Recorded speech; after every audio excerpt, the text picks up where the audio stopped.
Welcome to 4th and 1. It's a wild card weekend edition. The Chiefs, of course, had a bye week, so we don't have a Chiefs game per se to dissect, which is probably good. They played pretty well this weekend. Hey, yeah.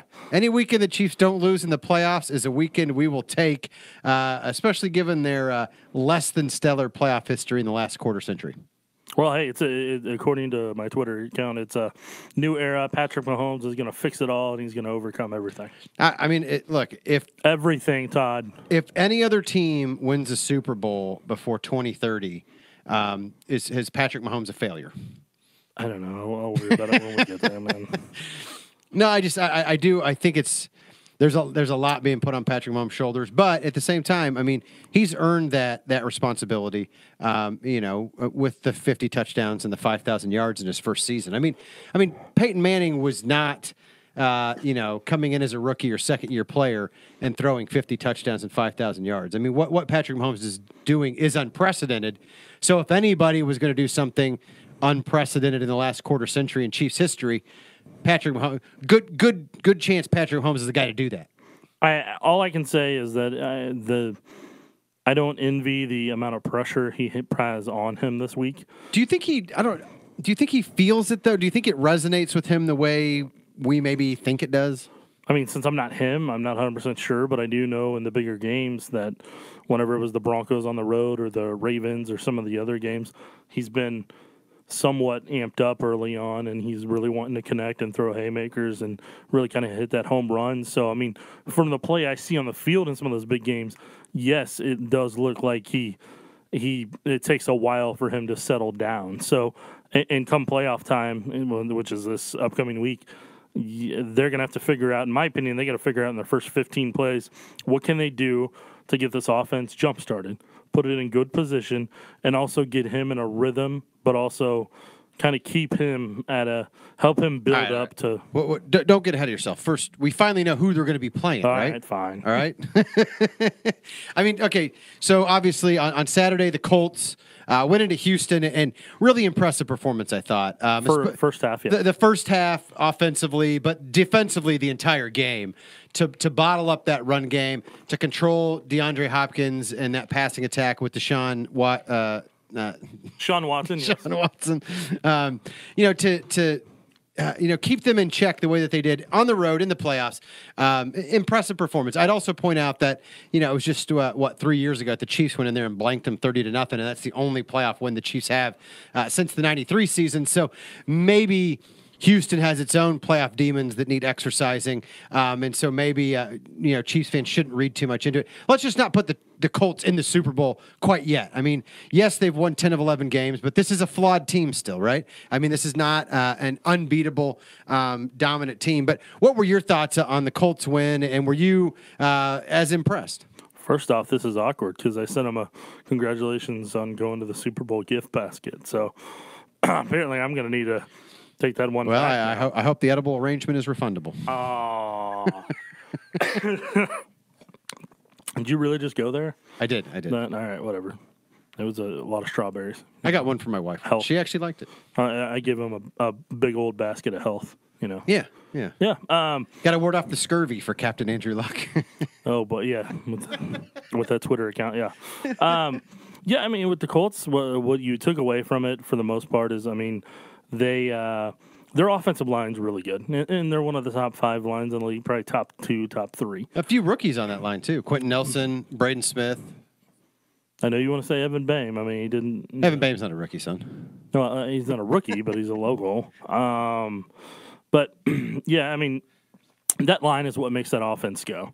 And if you don't have that line, then Andrew Luck's getting hit a lot, and Marlon Mack, who, in my opinion, isn't that really great of a running back. He's in my opinion, long term, the Colts with their $100+ million cap space for the next couple of years, they should go get someone like Le'Veon Bell, because Le'Veon Bell would be fun in that system and behind that offensive line. I mean, that's a guy that's perfectly tailored for their scheme, and there's some other things that they need to build on offense. And I truly believe if the Chiefs down the road here, if they get their defense in order after this offseason and start really kind of adding a couple more pieces, I truly believe it's going to be Chiefs and Colts for potential AFC Championship or divisional matchups for quite some time, just because I think both those teams are on the rise to where they're going to go. But yeah, Colts, their defense, I think their defense is really dependent on how long that coordinator, Matt Elvis, is there, is because he's really talented. Coming from the Cowboys, he runs that cover 2 well. They're fast,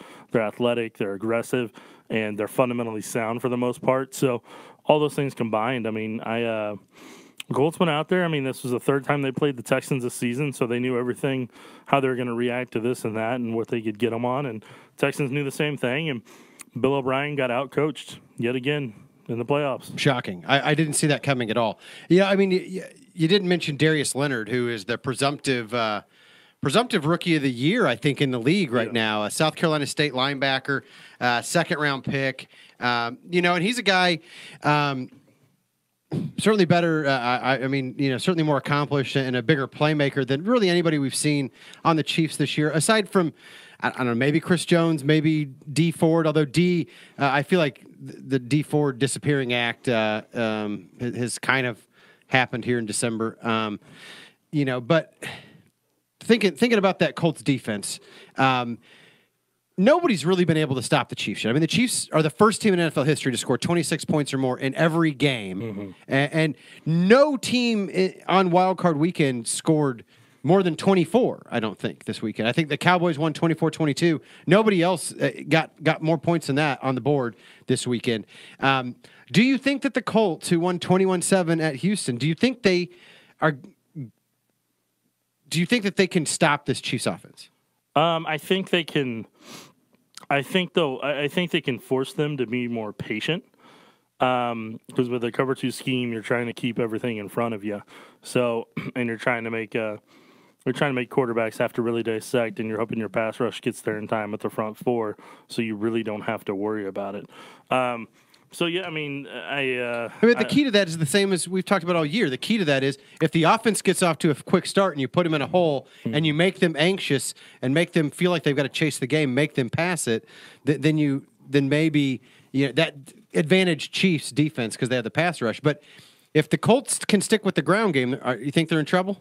I think the game is going to be pretty close if the Colts utilize their offensive line to run the ball down Sutton and the Chiefs' defense throat. Because if I'm the Colts, I want to get the Chiefs in their sub package, the nickel formation, and I want to use my offensive line and just run them over and do that until I want to start play action passing and throwing to Ebron and to Ty Hilton deep on deep post and have a flashback to 2013 on that deep post that won the game 45-44 for the Colts then.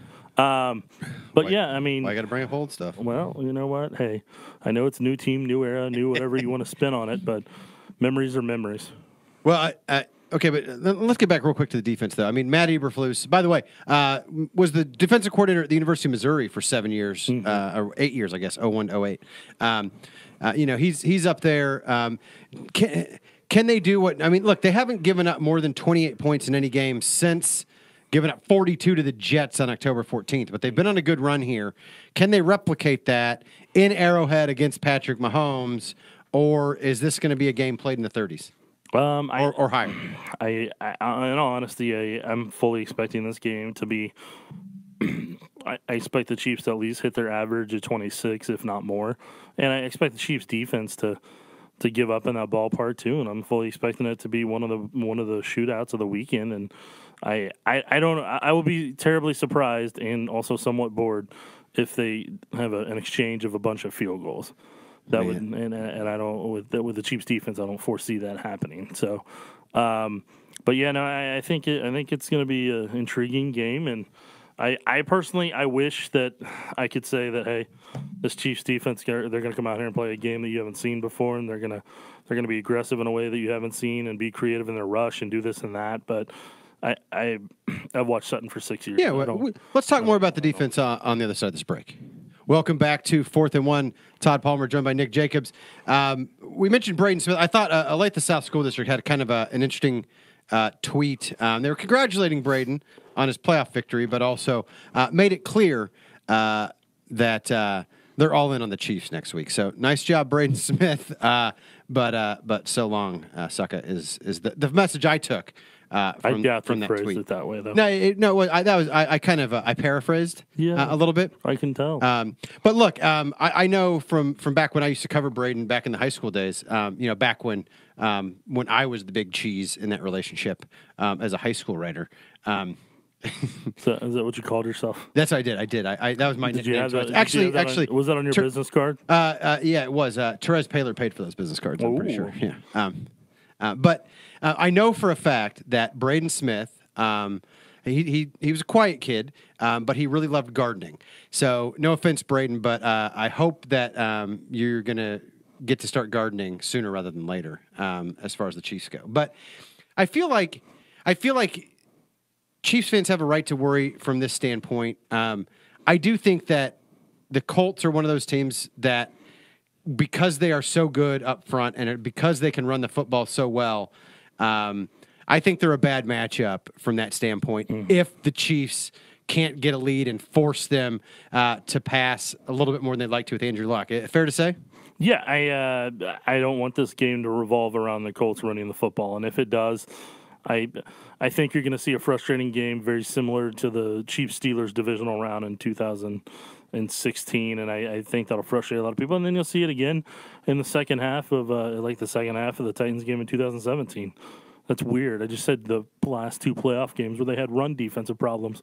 It seems to keep happening, and I'm tired of that, and I'm tired of a lot of other things too. Yeah, it'd be nice if they fixed it, right? I mean, it would be great. I mean, Anthony Hitchens was a guy who was supposed to come in and make a difference, and hasn't. And this past week, in the Raiders game, Hitchens looked like they finally allowed him to attack and be aggressive and run sideline to sideline and play his game. And so for the first time, he looked like the guy that they signed from the Cowboys. So I'm hoping to see more of that because he looked like Derek Johnson out there a handful of times. I want to see this defense, and I'm going to say it very angrily right now, and I'm glad nobody can see it because they're seeing me use my hands in a way I've never used it before. I'm like Ricky Bobby. I don't know what to do with my hands. All right, let's go. Let's hear it. I'm tired of seeing them get pushed around. I'm tired of seeing in the playoffs, and you can talk about new era, new this, new that, whatever. I don't care, but I'm tired of seeing a defense that doesn't go out there and attack. I'm tired of seeing a defense that's not creative. I want to see you go out there. I want to see you use that pass rush. I want to see you do twists. I want to see stunts, and I want to see you knock Andrew Luck on the ground. And then I want you to go back and do it again. And then I want you to smack him around just like you did the Jaguars in that game and have a little attitude with you and let them know that they're at Arrowhead Stadium and this stuff's not going to happen around here. That's what I want to see. And then on top of that, I want to see Mahomes making it rain over the top of them with deep posts. And I want to see Kelsey tear it up and do what they've done with the tight ends multiple times against the Colts because the Colts are one of the worst against tight ends. I want to see all this, and I want to see the Chiefs score 56 points. I want it to be 56-0. I want the Colts to understand what Chiefs fans have felt for a long time. So go out there, get it done, because I'm tired of it not being that way. So 56-0, that's all you want? I don't, I'm sorry. This isn't Priest Holmes against the Arizona Cardinals, sir. Okay, well, after that rant, I have two thoughts immediately, or two things immediately jump to mind. Do it. Evan Boehm and Braden Smith. I like I said, I covered both those guys. I covered Evan when he was at the University of Missouri too. Is this just you dropping names? No, but if the Chiefs are going to play like the Jaguars, be sure that you have a really good cup to wear that game because we saw what the Chiefs did in that one. And the other thing that jumped to mind was, so do you think Patrick Mahomes can play defensive tackle? Because unless he can miraculously step in there and make that team better against the run, I'm not sure if 56-0 is realistic. Hey, probably not realistic, but it's what I want to see. I want to see the Chiefs go out there, and I want to see them have a dominate performance. I don't want to see them win in a way that's convincing from start to finish, and I don't want to see mistakes. I don't want to see the penalties. I don't want to see the lack of focus and drop passes and this all-shucks mentality sometimes. I just want to see a team that shows me play in and play out no matter what side of the ball they're on, that they want this more than anybody else in the league, and that they're going to go out there and they're going to send the message that they want it more than the Colts do, that they want it more than the Patriots, the Chargers, you name the list, whatever you want. But I want to finally see a team that doesn't just tell me how much they want it and how much they want to finish. I want to see a team that actually physically does it. All right, well, I mean, obviously, that pain that we're hearing in Nick's voice right now, a great deal of it has been inflicted by the Colts through the years. And so we put this to a poll on Twitter. And I'd like to thank the almost 3,700 of you, 3,673 people. So almost 3,700 of you that voted in the poll about which one of the previous 4 losses against the Colts hurt the most. There was the 95 a playoff loss. Are we allowed to say the kicker's name yet? Has enough time passed? I'm fine with it. Other people aren't. So. Yeah, no. Lynn Elliott game. The man missed 3 field goals. The man who wore Cole Quitt's number before Cole. And by the way, never played in the NFL again. Yeah, no, after that game. Then there was also the 2003 no punt game, which in hearing your comments earlier, I was really hearkening back to that game in some ways. That's kind of what I'm expecting. The 2006 game, which I learned, I've always kind of written that one off, right, as the one that the 95 game, the 2003 game, and the 2013 game where the Chiefs blew a 28-point lead. I thought the Chiefs arguably had the better team. I thought they were really going to win that game. 2006, I never had any hope that they were going to win that game. But I did find out today on Twitter that apparently that game ended a relationship.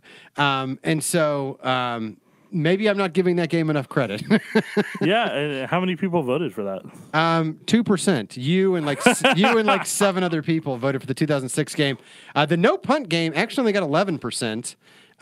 It's the Lynn Elliott and the 13 one that are going to get people, especially that 13 one. Lynn Elliott was 25%, and then the Andrew Luck butt fumble to himself for a touchdown. No, it wouldn't. Or no, it bounced off Brown's helmet. Yeah, but I'm one of the few photogs that actually caught it. Oh. That showed it. That actually caught because I saw the fumble in my screen. Now who's dropping? Well, no. I'm just saying. Do you know how hard that was in like the actual moment to get that and notice that and see that? Yeah, and I'm at an angle to where I didn't see Eric Berry even tackle him to bump the ball out. But I was watching NFL Films the other day. NFL Films didn't even get it. I got it and they didn't. All right, well, there you go. They had me in the background and I was posterized when Luck was reaching across and you see my jeans and part of my stomach. So it's a half posterized, maybe. All right, there you go. Can you make dunking the football on my hopes? Can you make that your avatar for this week? I can. I'll make it. I'll make it my cover page on Twitter if you want to do that. All right. Well, anyway, that 2013 game got 62% of the vote, which tells me 2 things. People don't remember how painful some of those previous games were and how angry they really were back in '95, and more young people use Twitter. I would lean towards the second part, but also I would say, and you and I have debated this, but I would say that 2013 wild card game, a lot more people had the hope taken from them in that one in a way that I don't think they did in other games, to where you knew the defense was bad going into 2003. You knew the Chiefs' offense wasn't great in 95, but you didn't expect the 2013 when you saw them go up by that much. And I'm not kidding. I was standing right there in the end zone where Andrew Luck broke all of our hearts and threw to T.Y. Hilton on the deep post too. I was standing there. I was like, man. I was talking to one of the other photogs in another station. I was like, man, they really may go to New England this week. And they were up at that point 38-10. I was like, they may really go to New England.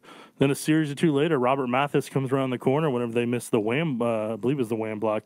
I know they had the guard pull all the way across from the other side to take him out, and the tight end tried to help as well. And Mathis got by him, and Alex took off running, and he didn't throw it away. And Mathis knocked the ball out. They somehow got it. That annoying air raid siren started playing that they play there at the stadium, and you don't know if planes are coming or not. You have no idea. The Russians, yeah. I'm just going to say planes. I'm not going to specify who. I'll tell you. And to the Russians and Canadians. And it's like the Ravens today. The Ravens were playing the purge siren every time they came out on defense. I'm kind of hoping the Chiefs find something fun like that to do whenever they get better at that whole defense part.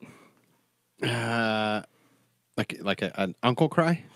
No. Like just the defense runs out and you have people crying uncle?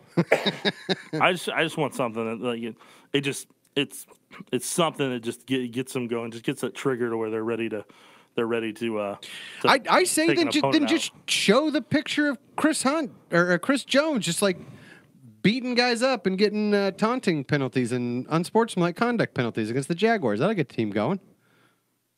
No? I feel like we have different tactics for motivation. All right. Well, I feel like they haven't tried mine, and No, they definitely haven't tried yours for a reason. But I don't know. there are kids at the game. What's the harm in trying? Well, but he did it on national TV. I mean, it's not like I'm making stuff up here. I never said you were. Okay. All right. I feel like you're not on board with mine. Yeah, no, it's pretty clear. And so, all right, fine. Let's just, you know what? Okay, let's step away for a minute and regroup because I'm really hurt right now on 4th and 1.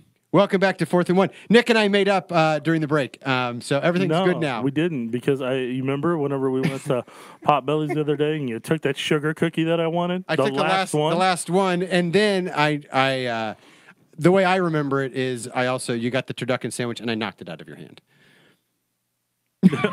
and then you shook your finger like Mutombo in that commercial. No. I actually, you know what? It's funny. I did that once. I did a video with Clayton Custer, who used to play basketball at Blue Valley Northwest. I got the CBE people to let me go in because he was going to go to Iowa State. He went there before he transferred, to Loyola Chicago, which made the Final Four last year.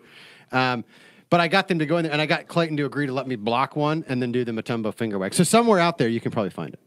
You should probably find that because it may actually be worth something someday. It maybe. I was in a Blue Valley Northwest Huskies JV basketball uniform. Sounds about right. Yes. Thank you, Ed Fritz. With a LeBron style. Although it was Adidas. It was Adidas, I think. Headband. I don't know why I don't have that job anymore. All right. Anyway, hey, I've got nothing. Yeah, there you go. So what? Maybe you do have something about. Let's review Wild Card Weekend. I mean, we've already talked about the Colts blasting the Texans because I never got the feeling that the Texans were in that football game.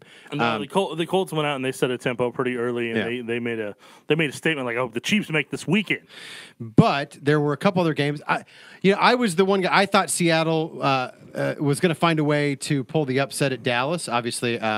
I was not correct, but I think Seattle made it a little bit closer than some people expected. What was your takeaway from that game?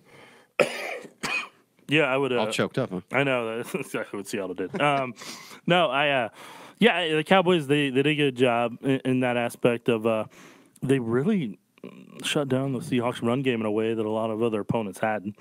And Russell Wilson, he looked human for a change. He didn't have those amazing passes that he had against the Chiefs. He did have the one to Doug Baldwin, another one I think to Tyler Lockett that were both kind of the wow. Yeah, the one to Lockett late that I think you were like, uh-oh, is this really happening? Mm-hmm. I mean the Seahawks they're a flawed team, so they're going to need another year or two before they can be up to the level bounce back. But of the Cowboys. I tell you what, it's going to be a good there's the old saying in boxing, styles make fights. And now, because of what happened on Sunday, you've got Dallas with that really good defense and Zeke Jones and Amari Cooper, maybe good running game, just enough passing, going up against Aaron Donald and that explosive Rams offense that that they kind of have there. That's got the potential to I like that clash. It's I think the NFL Defensive Player of the Year going up against maybe the best defense left in the playoffs in the Dallas Cowboys. And then Todd Gurley, Jared Goff and company going up against. Can Dak outscore that group? Can the Cowboys bottle up Todd Gurley? I think that's a good matchup next weekend, and we'll get more into that later in the week. Kind of dissecting those matchups and talking about what we think is going to happen there. But on Sunday, Chargers really in command. And look, I got to be honest. I don't think it was that surprising that the Ravens' offense looked pedestrian. But were you surprised at just how pedestrian the Ravens' offense looked against the Chargers? Or given that they'd played like 3 weeks ago, was that kind of expected? I knew the Chargers would figure out a couple things against them, and I figured they would try to force the game in Jackson's hands if they could figure out the run. And I can't remember. I saw it on Twitter. They either had 6 or 7 defensive backs out there, if the Chargers did, and they had more of a 4-man rush during a majority of the game. So they had a lot more speed out there to physically shut them down. And but no, we'll do a nice memorial montage for you next week. Okay. If they put you in charge of it, it'll never happen. I'll just be honest. Because all the tears? Yeah. Yeah. All right, just cut this part, Megan. Nick's dying. Dude, I'm fine. Stop. All right, but to continue on with it. No, just pick it back up. I don't remember what I was saying. So. That's what I was going to say. I'll go back and re-ask the question. Or were you surprised, maybe less surprised, because they just played 3 weeks ago, and so obviously the Chargers had a chance to, kind of see it once and figure some things out? Yeah, for the Chargers, I mean, I knew they would shut down certain portions of the run game, so I expected Lamar to have a little tougher time, and they would have a feel for how he reacted to certain formations in certain ways, and I wasn't surprised to see them be more limited in that regard and try to force the ball into Jackson having to pass it more, because he's limited in the windows that he feels comfortable passing in, and he's very robotic mechanically as a quarterback. So whenever he gets disrupted from that, or pressure's coming right at him and the pocket's collapsing, he starts to panic and so just takes off running. Yeah, tries to. Yeah. So he's like, if you ever been in a field and you had a car engine backfire and there were deer in the area and the deer just take off. That's what, or a rabbit. Maybe if you walk outside and there's a rabbit in your yard, that might be one more people have seen. I'm sure people have seen plenty of both examples you were talking about. But yeah, I mean, I think you're overestimating the car backfiring in a field population that listens to this show. So, all right. Well, hey, I think Patrick Mahomes has people on edge right now, and not just because they want to see, is he going to be able to, do what so many before him have failed to do. But he kind of sent out a tweet saying that I know the first question I'm asking Coach tomorrow, with a knowing smiley face. I have my theory on what the question is, but what do you think the question is? My first question is, which coach? Is it Andy? Is it Kafka? I'm assuming it's Coach. I'm assuming it's Coach Reed. Yeah. I guess it could be. If it's Bieniemy, I assume it would be something related to, the interviews he did over the weekend. Definitely possible. But let's assume that it's Mr. Andy Reid. I think his first question is, can we go deep on the first play? I think Patrick wants to go out there, send a haymaker, send a statement, and I think he wants to get that team and that whole stadium and everybody fired up. And I think he enjoyed seeing the atmosphere of the other games this weekend for the home crowds, and I think he really wants to deliver for this town and for this fan base and for everybody, for his teammates and coaching staff and the Hunt family. I think he's embracing the pressure in a lot of regards, and I think he really wants to. I think he wants to put on a show that nobody's seen before and have a memorable playoff game that nobody forgets. I think that's what he wants.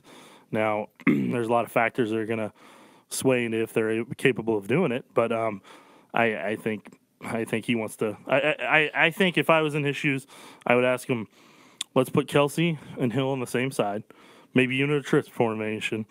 I want Kelsey to run a deep post to hold the two safeties that are in the cover two, and then I want Tyreek inside of him in the slot position, and I want Tyreek either running a out and up, or start to do a corner route, but then turn it into a vertical, which Tyreek's done before, and make it rain and chuck it deep to either one of them, whichever one, and get that crowd fired up from the start. Yeah, you went deeper than that. I thought his first question was going to be, "How was your weekend, Andy?" Well, that would be the polite one. Yeah. All right. Or maybe what did you have for dinner? You know who you didn't talk about? You didn't talk about the Bears. Oh yeah, no. I mean, how did we forget that one? That was maybe the best game of the week. Did that get your vote for best game of the weekend? It was very entertaining and frustrating all at once, and I felt bad about the inning with the field goal kicker. Parkey doing what he did. It felt like I was watching a Chiefs game, just how a Chiefs game would end. You know what I'm talking about, where it bounces off the field goal post, it comes down to a field goal. There's a timeout called. He made that one. Then he kicks another one, and then it doesn't work out. You got to remember, I'm a Mizzou fan, so oh yeah, that's true. Too. That's another. Yeah, I have a reservoir of pain that can go deep on that side too. That's right. So, yeah, I mean, I always feel bad for the kicker in that situation because you got one job, right? Like you live for this one moment every time. But I mean, even in the Baltimore, maybe they live for kickoffs. Todd, you don't know? Yeah, no. I mean, there are a couple guys that do, but they don't make the NFL. But you know that guy wants. He knows. Like there's 52 other guys. The entire staff, the entire organization has worked since July. I mean, and if you want to go back to OTAs, rookie mini camp in May, go back however far you want, the draft the previous year. They've worked for the last 12 months to be in this position to win a football game, and it all comes down to you making a kick, which is literally the only thing you're really paid to do at the end of the day, and then you fail miserably at it. That's the loneliest feeling in the world. I always feel bad for that guy. Mm-hmm. So yeah, but look, I mean, Nick Foles is a magician. I mean, I'm happy with Pat Mahomes, but I would feel just as comfortable if Nick Foles was our playoff quarterback, given what we've seen last year and this year. I mean, he's going to find a way to win that football game. I just hope that the Eagles aren't the team that the Chiefs face in the Super Bowl eventually. And the sad thing is like I know the reports come out that they're moving on from Foles and trying to trade him after this offseason anyways. And I'm like, that guy's the only reason you're in the position you are, and you're going to have job security for a little bit. I probably wouldn't move on from that guy, but you do what you want to do. If he's comfortable, because Wentz, I mean, I guess Wentz he's due for a pay.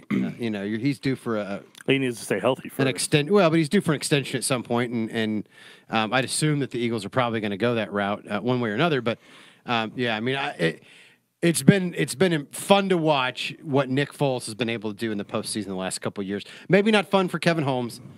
Sorry about that, Kevin. Hopefully, the rest of the town won't know how you feel next Saturday around this time. Real quick, last thing, we'll get more clarity as the week goes on. Yeah. Sammy Watkins, Eric Berry. Do you think either one plays, and how important do you think it would be if either one can go? I'm personally expecting them both to be in the game because what other reason did you hold them out for other than for this opportunity? And plus, your season's on the line. Like. This could be your last game. Yeah, if you're not going to play now, you may not play in general. So if you're not going to play now, why weren't you just back on IR? Right.